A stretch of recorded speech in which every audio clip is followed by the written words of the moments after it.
So we're here with chapter 18.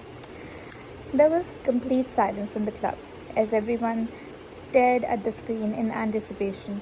Holly held her breath. She was nervous now about what was going to happen and what was going to appear. Perhaps the girls would be reminded of what exactly they had all conveniently succeeded in forgetting about that night. The truth terrified her. After all, how drunk must they all have been to forget completely the events of that night? Unless somebody was lying, in which case they should be even more nervous right now. Holly looked around at the girls. They were all chewing on their fingernails. Holly crossed her fingers. So this is the chapter where the actual it starts, like the documentary narration starts, and we'll get to know in the upcoming chapters what exactly happened in the club. It starts and it's like so they go to this boudoir club, and we'll get to know now what all they did there, which they like forgot. Nobody was agreeing that like they remember what they did, so they must have done pretty humiliating things. Let's get into it. A new title appeared on the screen: The Gifts.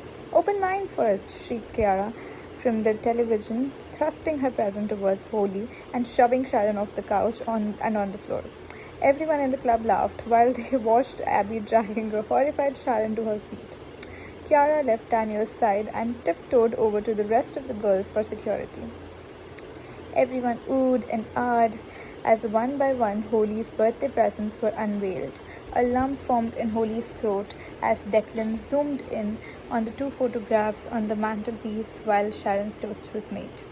Once again, a new title took over the screen, A Journey to the City, and showed the girls scrambling over one another to get into the taxi. It was obvious they were pretty pissed off by now. Holly was shocked. She had actually thought she was quite sober at that stage. Oh, Nick, Holly moaned drunkenly to the driver from the passenger seat. I'm 30 today. Can you believe it? Nick, the taxi driver, who couldn't give a flying flute what age she was, glanced over at her and laughed. Sure, you're only a young one still, Holly, his voice low and gravelly. The camera zoomed in on Holly's face and she cringed at the sight of herself. She looked so drunk, so sad. But what am I gonna do, Nick? She winked. I'm 30. I have no job, no husband, no children, and I'm 30. Did I tell you that? She asked him, leaning towards him. Beside her in the club, Sharon giggled. Holly thumped her. In the background, the girls were all chattering excitedly to one another. It sounded as if they were talking over one another. It was hard to see how any type of conversation was going on. Enjoy yourself tonight, Holly. Don't get caught up in silly emotions on your birthday. Worry about all that shit tomorrow, love. Nick sounded so caring, and Holly made a mental note to call him and thank him. The camera stayed with Holly as she leaned her head against the window and remained silent, lost in thought for the rest of the journey. Holly couldn't get over how lonely she looked. She didn't like it. She looked around the room in embarrassment and caught Daniel's eye. He winked at her in encouragement. She smiled weakly and turned back to face the screen in time to see herself screaming to the girls on O'Connell Street. Okay, girls, we are going to Boudoir tonight, and no one is going to stop us from getting in, especially not that silly bouncer who think they own the place.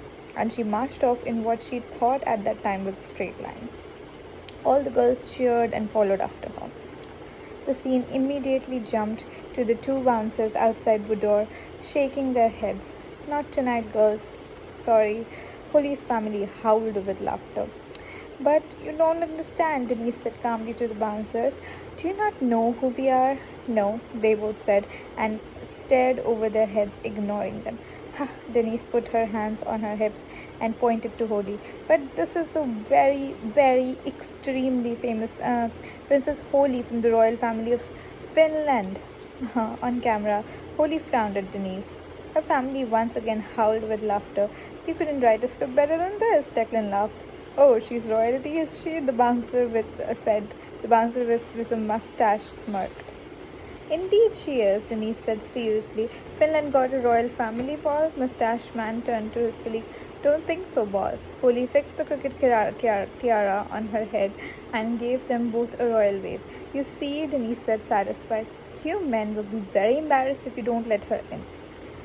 Supposing we let her in, then you'll have to stay outside, Mustache Man said, and motioned for the people behind them in the queue to pass them and enter the club. Holly gave them a royal wave as they passed. Oh, no, no, no, no, Denise protested. You don't understand. I'm her lady in waiting. No, so I need to be with her at all times. Well, then you won't mind waiting here till she comes out at closing time, Paul smirked. Tom, Jack, and John all started laughing, and Denise slithered down even further in her seat. Finally, Holly spoke. Oh, one must have a drink. One is dreadfully thirsty. Heads.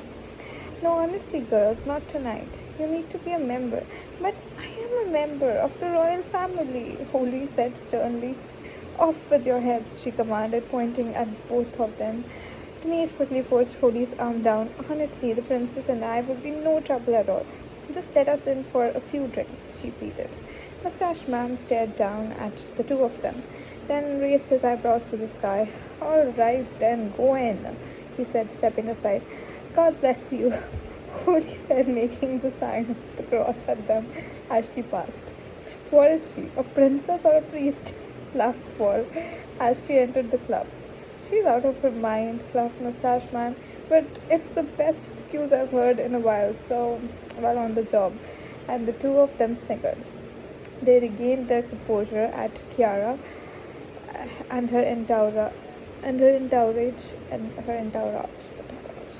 approached the door. Is it okay if my film crew follow me in? Kiara said confidently in a brilliant Australian accent. I butchered it.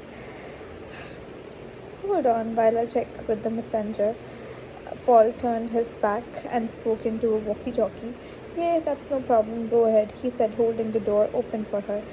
That's that Australian singer, ain't it? Isn't it? Mustache man said to Paul.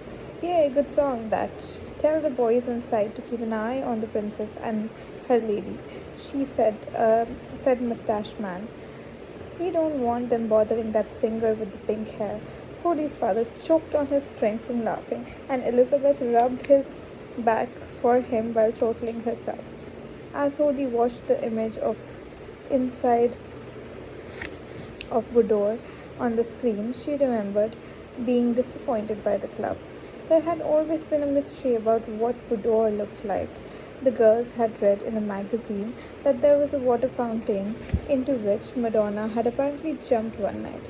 Holly had imagined a huge waterfall cascading down the wall of the club that continued to flow in little bubbling streams while all the glamorous people sat around it and occasionally dipped their glasses into it to fill them with more champagne.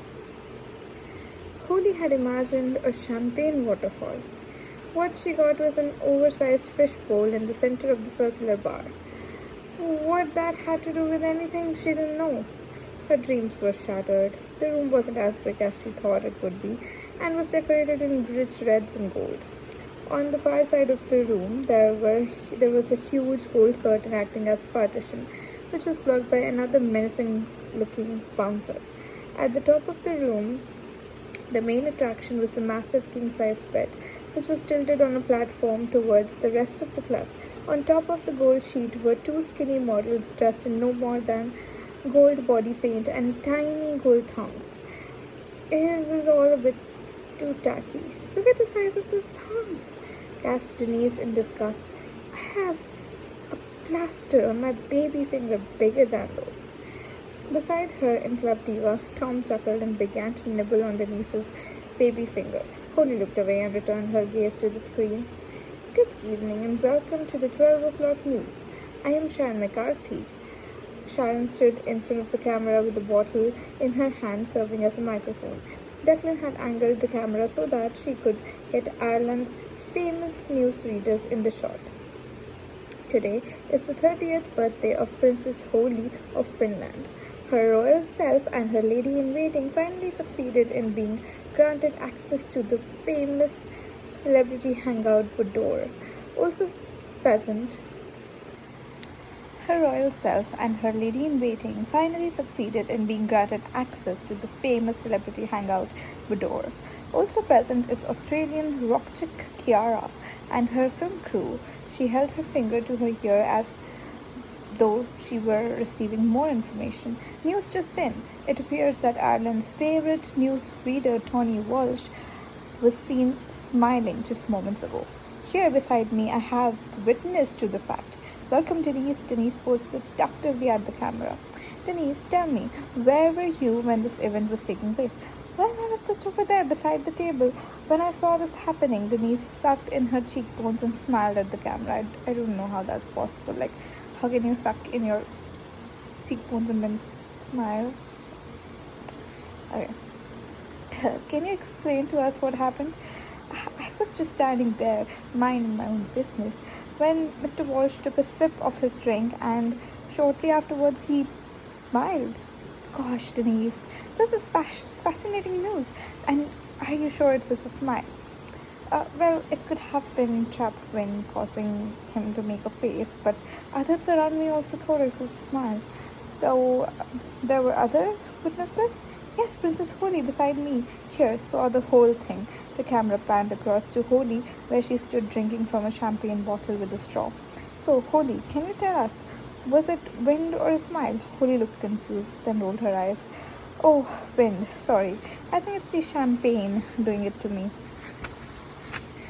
Club diva erupted in laughter.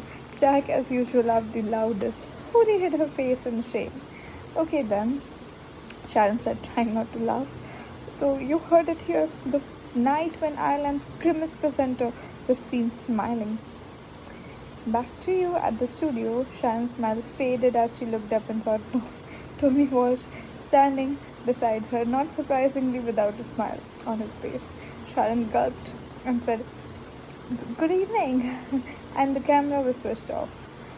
Everyone in the club was laughing at the stage, including the girls. Holly was finding the whole thing so ridiculous that she had to laugh. The camera was switched back on, and this time it was focused on the mirror in the ladies' toilet. Declan was filming from outside through a slit in the doorway, and Denise and Sharon's reflections were clearly visible. I was only having a laugh, Sharon huffed, fixing her lipstick. Don't mind the miserable sod, Sharon. He just doesn't want the camera in his face all night, especially on his night off. I can understand that. Oh, you're on his side, I suppose? Sharon said grumpily. Ah, shut up, you moany old whore. Denise snapped. Where's Holly? Sharon asked, changing the subject.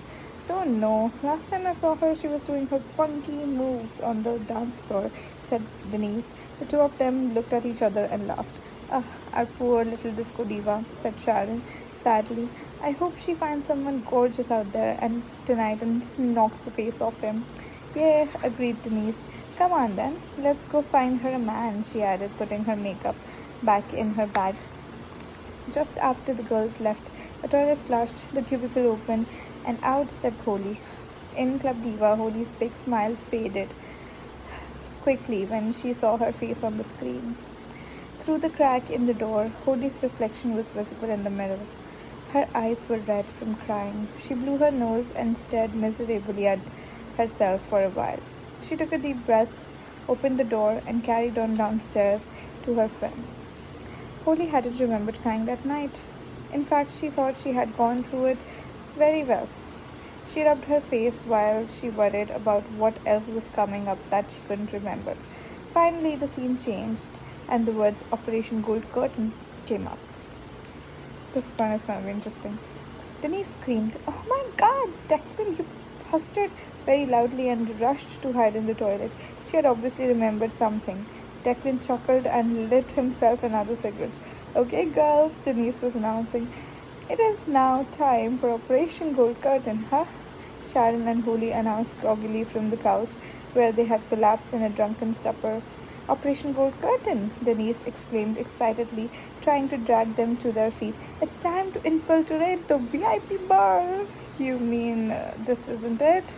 Sharon said sarcastically, looking around the club. No, that's where the real celebs go. Denise pointed at the gold curtain, which was blocked by possibly the biggest and the tallest man on the planet. I don't really care where the celebs are, to be honest, Denise piped up Holly. I'm fine here where I am. And she snuggled into the cozy couch. Denise groaned and rolled her eyes. Girls, Abby and Kiara are in there. Why aren't we? Jack looked curiously across at his girlfriend. Abby shrugged her shoulders weakly and held her face in her hand. None of this was jogging anybody's memory except Denise's, and she had fled the room. Jack's smile suddenly faded, and he slid down in his chair and crossed his arms. It was obviously all right for his sisters to act the fool, but his girlfriend was a different matter. Jack placed his feet up on the chair in front of him and quieted down for the rest of the documentary. Once Sharon and Holly had heard that Abby and Kiara were in the room, they sat up attentively and listened to Denise's plan. Okay, girlies, here's what we're gonna do. Holly turned away from the screen and nudged Sharon. Holly couldn't remember doing or saying any of these things at all. She was beginning to think Declan had hired look-alike actors as a horrible practical joke. Sharon turned to face her with wide, worried eyes and shrugged. Nope, she wasn't there that night either. The camera followed the three girls as they suspiciously approached the gold curtain and loitered around like idiots. Sharon finally built up the courage to tap the giant on the shoulder, causing him to turn around and provide Denise with enough time to escape under the curtain. She got down on her hands and knees and stuck her head toward the VIP bar while her bum and legs stuck out from the other side of the curtain. Holly kicked her in the bum to hurry her along. I can see them! Denise hissed loudly. Oh my god, they are speaking to that Hollywood actor guy. She took her hand back out from under the curtain and looked at Holly with excitement. Unfortunately, Sharon was running out of things to say to the giant bouncer, and he turned his head just in time to catch Denise. No, Denise said calmly again. You don't understand. This is Princess Holly of Sweden. Finland, Sharon corrected her. Sorry, Finland, Denise said, remaining on her knees. I'm bowing to her. Join me. Sharon quickly got on her knees, and the two of them began to worship her feet. Holly looked around awkwardly as everyone in the club began to stare, and she once again gave them the royal wave, whatever it was. Nobody seemed very impressed. Oh, Holly, her mother said, trying to catch her breath after laughing so hard.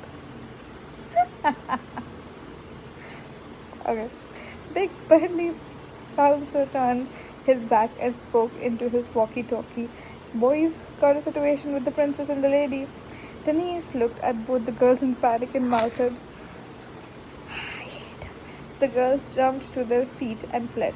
The camera searched through the crowds for them but couldn't find them. From her seat in Club Diva, Holly groaned loudly and held her head in her hands as it clicked with her what was about to happen. So this chapter 19, is going to be fun. We'll be reading it very soon. Stay tuned. See ya. Bye-bye.